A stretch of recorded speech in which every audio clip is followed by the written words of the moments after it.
মুসলিয়ানে কেরাম, মহান আল্লাহ রব্বুল আলামিনের দরবারে অগণিত অফুরন্ত শুকরিয়া জ্ঞাপন করছি যে আল্লাহ সুবহানাহু ওয়া তাআলা আমাদেরকে দয়া করে মায়া করে আজকের এই পবিত্র শুক্রবার দিন, জুমার দিনে আল্লাহর ঘর পবিত্র মসজিদে আমাদেরকে নামাজ আদায় করার জন্য শরীক শামিল হওয়ার তৌফিক দান করেছেন।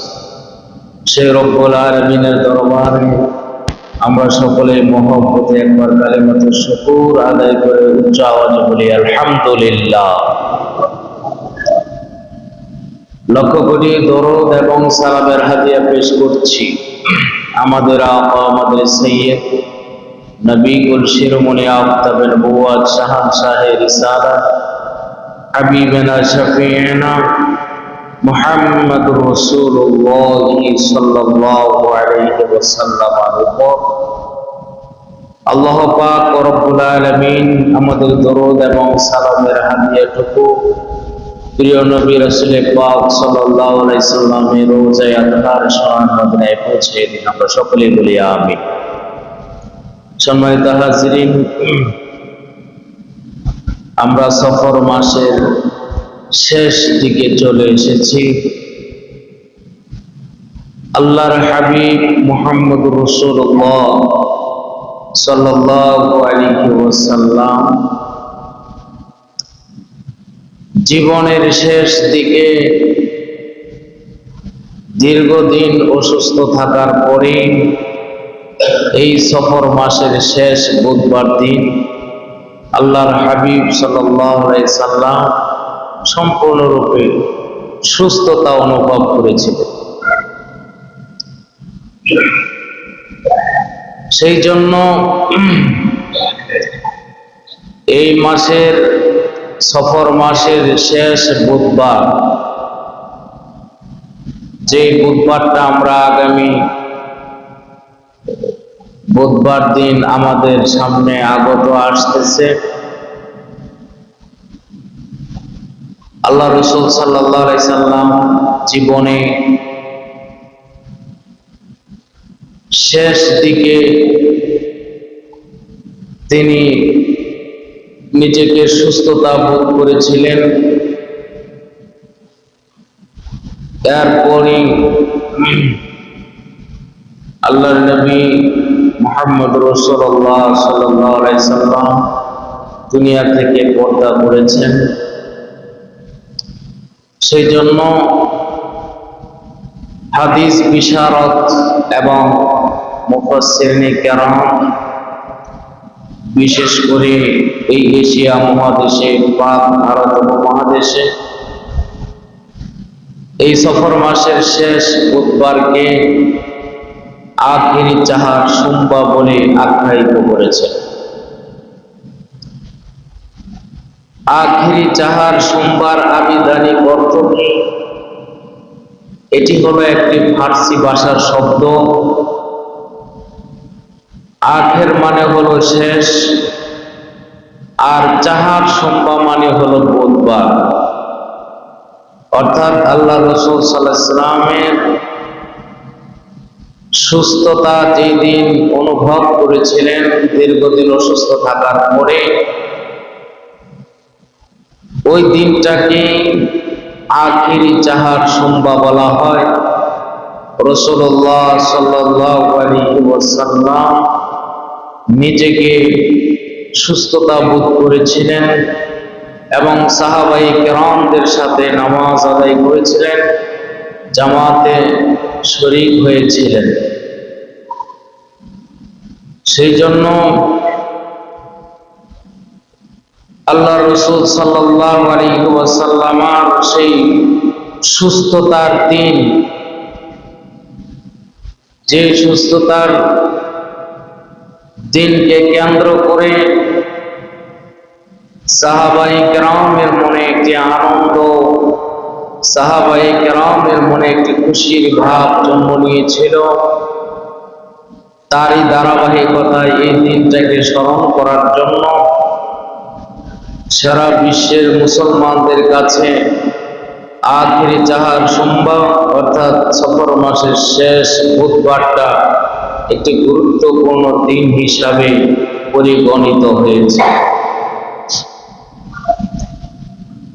রাসূল পাক সাল্লাল্লাহু আলাইহি ওয়াসাল্লাম যখন আম্মা জান আয়েশা সিদ্দিকা রাদিয়াল্লাহু তাআলা আনহার ঘরে অবস্থান করছিলেন, তখন আল্লাহর হাবিব সাল্লাল্লাহু আলাইহি ওয়াসাল্লামের অসুস্থতাটা অনেক গুণ বেড়ে গিয়েছিল। তখন আল্লাহ রাসূল সাল্লাল্লাহু আলাইহি ওয়াসাল্লাম ইরশাদ করেন যে তোমরা আমার জন্য 7টা মস্ক থেকে পানি আনো এবং এই পানি এনে আমাকে দাও, আমি নবীজি গোসল করব, নিজেকে একটু সুস্থতা বোধ করতেছি। নবীজির জন্য আম্মা জান আয়েশা সিদ্দিকা রাদিয়াল্লাহু তাআলা আনহা পানির ব্যবস্থা করলেন এবং আল্লাহ রাসূল সাল্লাল্লাহু আলাইহি ওয়াসাল্লামের অন্য এক স্ত্রী হযরত হাফসা রাদিয়াল্লাহু তাআলা আনহা গামলার ভিতরে আল্লাহ রাসূল সাল্লাল্লাহু আলাইহি ওয়াসাল্লাম বসে তিনি 7 মস্ক পানি দিয়ে তিনি গোসল করলেন। গোসল করার পরে তিনি তার সাহাবায়ে কেরামদের সাথে একই সাথে তিনি জামাতে নামাজ আদায় করলেন। ধরে বলেন সুবহানাল্লাহ। সেই জন্য আল্লাহ রাসূল সাল্লাল্লাহু আলাইহি ওয়াসাল্লামের এই সুস্থতার দিনকে কেন্দ্র করে আমাদের এশিয়া মহাদেশে, পাক ভারত উপমহাদেশে আমরা এই দিনটাকে পালন করে থাকি। আখিরি চাহার সোমবার, সফর মাসের শেষ বুধবার। যেহেতু আমাদের নবীজি দীর্ঘদিন অসুস্থ থাকার পরে সুস্থতার নিয়ামত পেয়েছিলেন, সেজন্য এই দিন নফল ইবাদত বন্দেগী করা এবং কিছু আমল যেগুলি ফজিলতের ব্যাপারে হাদিসে পাকে ইরশাদ করা হয়েছে। আল্লাহ রাসূল সাল্লাল্লাহু আলাইহি ওয়াসাল্লাম যখন সুস্থতা অনুভব করলেন, হযরত ফাতেমা, ইমাম হাসান, ইমাম হুসাইন রাদিয়াল্লাহু তাআলা আনহু উনাদেরকে ডেকে আনা হলো। হযরত বেলাল রাদিয়াল্লাহু তাআলা আনহু এবং আহলে সুফাবাসী রাদিয়াল্লাহু তাআলা আনহুগণ হুজুরের সুস্থতা খবরটা মদিনার অলিতে গলিতে একটা মুহূর্তের মধ্যে তিনি পৌঁছিয়ে দিলেন। জোরে বলি সুবহানাল্লাহ। আল্লাহর নবী এতদিন অসুস্থ থাকার পর আজকে সুস্থতা অনুভব করেছেন, সেই জন্য এই সংবাদটা তারা আনন্দ চিত্তে এক মুহূর্তের মধ্যে মদিনার অলিতে গলিতে পৌঁছিয়ে দিলেন। এই দিক থেকে যখন খবর আস্তে আস্তে মদিনার প্রতিটি ঘরে ঘরে চলে গেল, সাহাবায়ে কেরামদের মাঝে হৃদয়ের আনন্দ তরঙ্গের মতো চলতেছিল। এত খুশি আর জীবনে হয় নাই। তারপরে সংবাদটা যখন হযরত আবু বকর সিদ্দিক রাদিয়াল্লাহু তাআলা আনহুর কাছে গিয়ে পৌঁছলো যে দীর্ঘদিন অসুস্থতার পরে আজকে নবীজি সুস্থ হয়েছেন, গোসল করেছেন, তিনি এতই আনন্দিত হলো, এতই খুশি হলো। সিদ্দিকে আকবর রাদিয়াল্লাহু তাআলা আনহু খুশি হয়ে তিনি মিসকিনদের মাঝে 5000 দিরহাম তিনি সদকা করে দিলেন। জোরে বলুন সুবহানাল্লাহ। যখন ওমর ফারুক রাদিয়াল্লাহু তাআলা আনহুর কাছে এই সংবাদ পৌঁছলো যে নবীজি সুস্থ হয়ে গেছেন, তিনি এতটাই আনন্দ হলেন, এতটাই খুশি হলেন, তিনি আনন্দিত হয়ে খুশি হয়ে তিনি গরিব মিসকিনদের মাঝে 10,000 দিরহাম তিনি সদকা করে দিলেন। জোরে বলে সুবহানাল্লাহ। এইভাবে সংবাদটা যখন হযরতে ওসমান জিন্নুরাইন রাদিয়াল্লাহু তাআলা আনহুর কাছে গিয়ে পৌঁছলো, হযরতে ওসমান রাদিয়াল্লাহু তাআলা আনহু তিনি এতটাই খুশি হলেন, এতটাই আনন্দিত হলেন, তিনিও আল্লাহর রাস্তায় অনেকগুলি দিরহাম তিনি সদকা করে দিলেন। জোরে বলুন না সুবহানাল্লাহ। এইভাবে সাহাবায়ে কেরামদের মাঝে প্রতিযোগিতা শুরু হয়ে গেল যে আজকে নবীজি সুস্থ হয়েছেন দীর্ঘদিন অসুস্থ থাকার পরে, এই সফর মাসের শেষ বুধবার দিন। কেউ 5,000 দিরহাম, কেউ 3,000 দিরহাম, কেউ 10,000 দিরহাম। সবচাইতে বেশি যিনি সদকা করেছিলেন, খরচ করেছিলেন, আল্লাহ রসুলের একজন সাহাবী, যার নাম হলো হযরত আব্দুর রহমান ইবনে আউফ রাদিয়াল্লাহু তাআলা। তিনি যখন এই সংবাদটা পাইলেন যে আল্লাহ রসুল দীর্ঘদিন অসুস্থ থাকার পর এখন সুস্থ হয়ে গেছেন, গোসল করছেন, সাহাবায়ে কেরামদের সাথে নামাজ আদায় করবেন, এই আব্দুর রহমান ইবনে আউফ রাদিয়াল্লাহু তাআলা তিনি তার পাল থেকে, উটের পাল থেকে 100 উট আল্লাহর রাস্তায় দান করে দিলেন। বলে বলুন সুবহানাল্লাহ।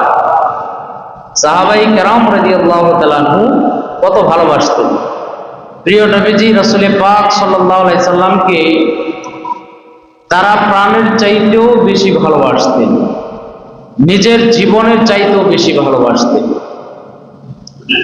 সেজন্য বিভিন্ন যুদ্ধে যখন সাহাবায়ে কেরাম আল্লাহর হাবিব মুহাম্মদুর রাসূলুল্লাহ সাল্লাল্লাহু আলাইহি ওয়াসাল্লামের সাথে যুদ্ধ করতে যাইতেন, তাদের আগে দায়িত্ব ছিল রসুলকে কিভাবে সেভ করা যায়।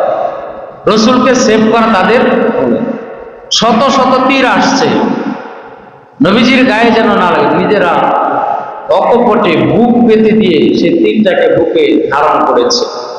তারপরও আল্লাহ রসুলকে কি করে নাই, কোনো কষ্ট দেয় নাই। আল্লাহ রসুল যেন কোনো দিক থেকে আঘাতপ্রাপ্ত না। এটাই হলো ইমানদারদের পরিচয়, এটাই হলো মুমিনের পরিচয়। মুমিনের পরিচয় হলো এই পৃথিবীতে সন্তান বলেন, স্ত্রী বলেন, ধন সম্পদ, বাবা মা, এমনকি নিজের জানের চাইতে বেশি ভালোবাসতে হবে প্রিয় নবীজি সাল্লাল্লাহু আলাইহি সাল্লাম। সেই জন্য আল্লাহ রাসূল সাল্লাল্লাহু আলাইহি ওয়াসাল্লাম বলেন, লা ইউমিনু আহাদুকুম হাত্তা আকুনা আহাব্বা ইলাইহি মিন ওয়ালিদিহি ওয়া ওয়ালাদিহি ওয়ান নাসি আজমাইন। সেই জন্য আল্লাহ রাসূল সাল্লাল্লাহু আলাইহি ওয়াসাল্লাম বুখারীর হাদিসে বলছেন যে ততক্ষণ পর্যন্ত তোমরা কেউ মুমিন হতে পারবে না, মুমিন হতেই পারবে না। কখন? যতক্ষণ না আমি নবী মুহাম্মদ রাসূলুল্লাহ সাল্লাল্লাহু আলাইহি ওয়াসাল্লামকে তোমাদের সন্তান বলেন, পিতামাতা বলেন, ধন সম্পদ বলেন, এমনকি নিজের জানের চাইতে প্রিয় কি পৃথিবীতে আর কিছু আছে? নিজের জীবনের চাইতে প্রিয় পৃথিবীতে আর কিছু নেই। আল্লাহ রাসূল সাল্লাল্লাহু আলাইহি ওয়াসাল্লাম বলেন, এমনকি তোমরা নিজের জীবনের চাইতে যদি বেশি ভালো আমি নবীকে না বাসতে পারো, তাইলেও তোমরা মুমিন না, তাইলেও তোমরা ঈমানদার না। তাহলে বোঝা গেল পৃথিবীতে সবচাইতে বেশি ভালোবাসতে হবে কাকে? আল্লাহর হাবিব মুহাম্মদুর রাসূলুল্লাহ সাল্লাল্লাহু আলাইহি ওয়াসাল্লাম। কেন? তিনি হলো আমাদের ঈমানের মূল, তিনি হলো আমাদের ঈমানের ফাউন্ডার। কেউ যদি মনে করেন লা ইলাহা ইল্লাল্লাহ, আল্লাহ ছাড়া কোনো মাবুদ নাই, আপনি কি ঈমানদার হতে পারলেন? হাদিসের ভাষায় না, আপনি এখনো ঈমানদার না। শুধু আল্লাহর উপর ঈমান আনলে ঈমানদার হওয়া যায় না। আমাদের দেশে এক ধরনের মানুষ মনে করে লা ইলাহা ইল্লাল্লাহ বললেই মনে হয় ঈমানদার হয়ে গেলাম। আপনারা খুব গভীরভাবে লক্ষ্য করবেন আমার কথাগুলি। আল্লাহ পাক রব্বুল আলামিন এমন